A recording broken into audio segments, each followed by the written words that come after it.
ഞാനിപ്പോൾ ആളതിൻ്റെ ന്യൂസ് കണ്ടത്, അല്ലെ ഡീറ്റെയിൽ ആയിട്ട് എനിക്കറിയില്ല. എന്തായാലും ആ ന്യൂസ് കണ്ടപ്പോൾ തോന്നിയത് അത്തരം നമ്മുടെ നാട്ടിൽ നടക്കാൻ പാടില്ലാത്തൊരു കാര്യമാണ്. അത് ഒരു ആദിവാസി വിഭാഗത്തിൽപ്പെട്ടൊരു ചെറുപ്പക്കാരനെ ടൂറിസ്റ്റുകളായി വന്ന ആളുകൾ തമ്മിലുണ്ടായ തർക്കത്തെ തുടർന്ന് ആ യുവാവിനെ വലിച്ചിഴച്ച് കൊണ്ടുപോയ ഒരു ചിത്രമാണ് മാധ്യമങ്ങളിലൂടെ മനസ്സിലാക്കാൻ കഴിഞ്ഞത്. അത്തരം സംഭവങ്ങൾ ആവർത്തിക്കാതിരിക്കാനുള്ള എല്ലാ മുൻകരുതലുകളും നമ്മൾ എടുത്തിട്ടുണ്ടെങ്കിൽ പോലും ചില ആക്സിഡൻ്റായിട്ട് ഇങ്ങനെ ചില സംഭവങ്ങൾ ഉണ്ടാകുന്നുണ്ട്. പോലീസ് ശക്തമായിട്ട് നടപടി സ്വീകരിക്കുന്നു എന്നാണ് മനസ്സിലാക്കാൻ കഴിഞ്ഞത്. അവരുടെ പേരിൽ ശക്തമായ നടപടി എടുക്കണം എന്ന് തന്നെയാണ്. ഇത്തരം സംഭവങ്ങൾ ഒരു കാരണവശാലും ആവർത്തിക്കപ്പെടാൻ പാടില്ല. നാട്ടുകാർ പറയുന്നത് എന്താ മദ്യവീഴ്ചയാണ് ഈ സംഘം. അതാ അതിൻ്റെ ഒരു പ്രശ്നമുണ്ട്. നമ്മുടെ ഈ ടൂറിസ്റ്റ് കേന്ദ്രങ്ങളിലൊക്കെ പോകുന്ന ആളുകൾ പിന്നെ ഈ രീതിയിലുള്ള ഇടപെടലൊക്കെ നടത്തുന്ന ആ ടൂറിസ്റ്റ് കേന്ദ്രത്തിന് തന്നെ അപവാദമായിട്ട് വരുന്ന സ്ഥിതി ഉണ്ടാവും.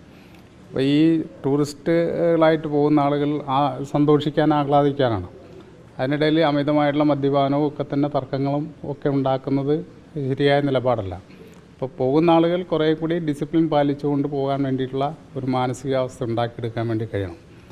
പൈസയുണ്ട് അല്ലെങ്കിൽ മറ്റ് സ്വാധീനമുണ്ട് എന്ന് വിചാരിച്ചിട്ട് ഇങ്ങനെ എന്തും കാണിക്കാമെന്നുള്ള ഒരു ധാരണയിലേക്ക് നമ്മുടെ സമൂഹം പോകാൻ പാടില്ല. അത് നിരുത്സാഹപ്പെടുത്തേണ്ടതും ഇല്ലാതാക്കേണ്ടതുമാണ്. കേരളത്തിൻ്റെ മനോഭാവം ഏറെക്കുറെ മാറിയെന്ന് നമ്മൾ കരുതുന്നത്.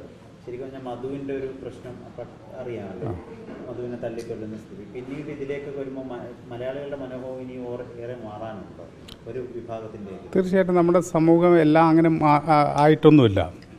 അപ്പോൾ തീർച്ചയായിട്ടും ഇത്തരം സംഭവങ്ങൾ ഉണ്ടാകുമ്പോൾ ശക്തമായ നടപടികളിലൂടെ മാത്രമാണ് ഇതിനെ നമുക്ക് അതിജീവിച്ച് പോകാൻ കഴിയുക. അതുപോലെ സമൂഹത്തിൻ്റെ അവയർനെസ് ഉണ്ടാകേണ്ടത്. തങ്ങളെക്കാൾ അവശരായിട്ടുള്ള ആളുകളെ സഹായിക്കാനുള്ള മനസ്സാണ് നമുക്കുണ്ടാകേണ്ടത്.